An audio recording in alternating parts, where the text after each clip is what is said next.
Hello YouTubers out there, this is Jerry Saravia at the movie, so this is going to be a real quick video.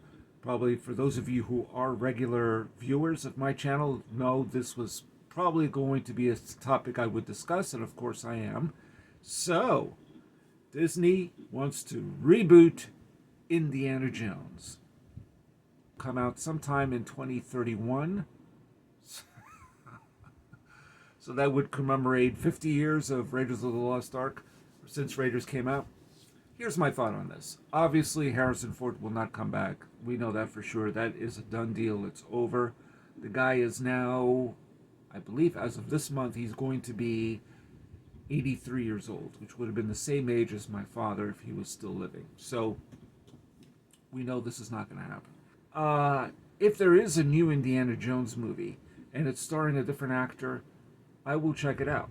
Of course. I'm going to see what this is all about, because I used to watch the Young Indiana Jones TV series. Now, as I made clear before, other than maybe seeing one of the original trilogy or even the other two films at some point in a theater, if they ever show those again, which is doubtful, but nonetheless, if they did, I will discuss it on this channel. But I'm not discussing the movies anymore because it's over. I've said everything I needed to say. The only thing I will discuss on this channel about Indiana Jones, because I like discussing television on occasion, which is kind of rare nowadays, is the Young Indiana Jones Chronicles, starting from the first episode up until the other ones. So I will review those in this channel. I am doing that.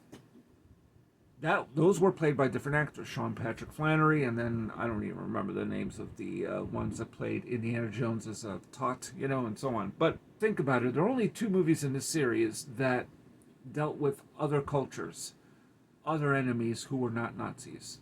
Indiana Jones and the Temple of Doom, whether you think it's racist or not, some of it certainly is, but it dealt with a different culture.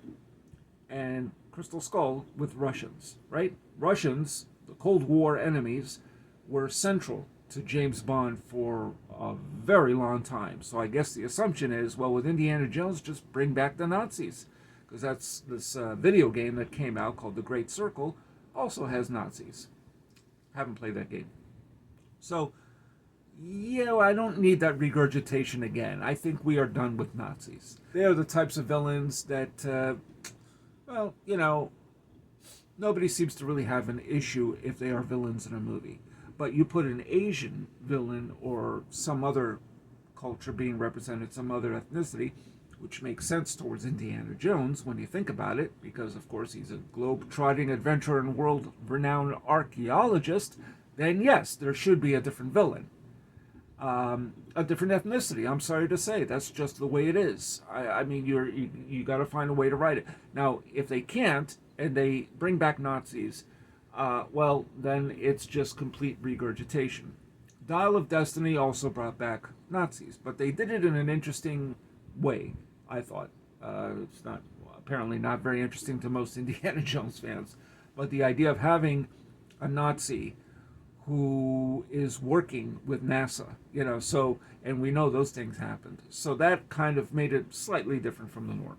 What actor can fill Harrison Ford's shoes? And the answer is, I really haven't the faintest idea. One of the names that's going around right now is Glenn Powell. I'm sure this is just a rumor. The same thing we heard about Chris Pratt over 10 years ago. Obviously, that never came to pass. You need here's the secret to Harrison Ford. Harrison Ford could play it as masculine, rugged, determined, resourceful, handsome, I guess, type of leading man. But he was different from James Bond in the sense, like Sean Connery, in the sense that he showcased vulnerability. That's the secret weapon to Harrison Ford, his vulnerability. So when you watch Harrison Ford in any one of the Indiana Jones movies, you always think he's going to lose. He might not make it. And that's the secret to Harrison Ford. You believe that he might not be able to overcome whatever is coming at him, whether it's a rolling boulder or poison darts or whatever, or a nuclear explosion. So that, to me, is the secret. What actor can fit into that mold? I don't know. And if they don't find an actor, then forget it.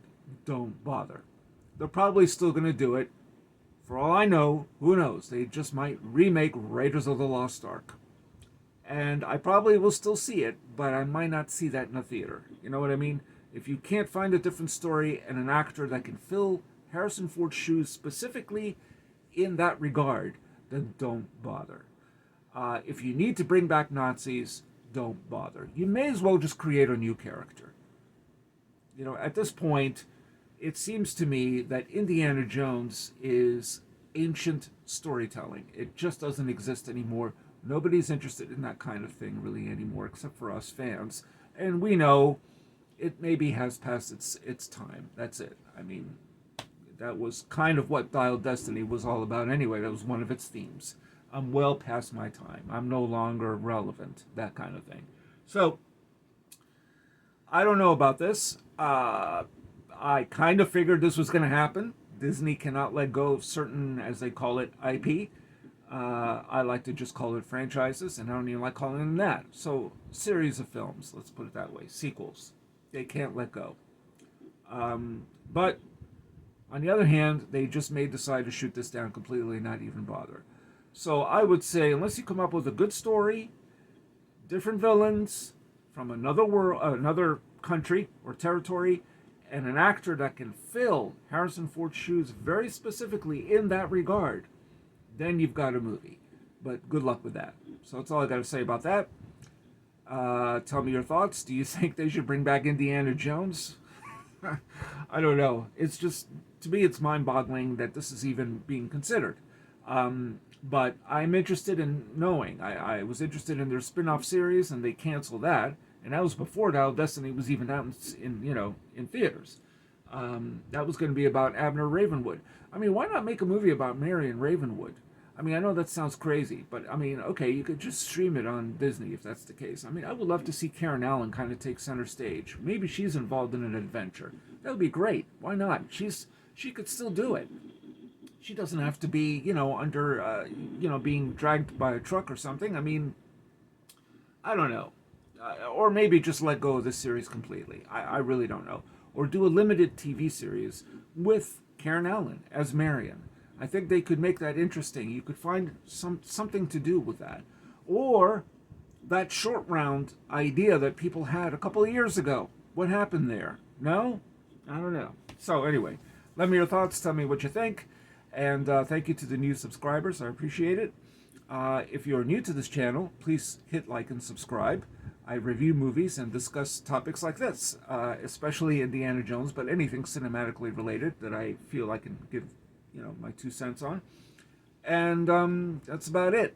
So, for those of you who are subscribers, please set the notification bell for future uploads. And in a couple of days, I will do a review of the Venetian Scheme by Wes Anderson. And that's about it. And this is Jerry Saravia at the Movies, signing off.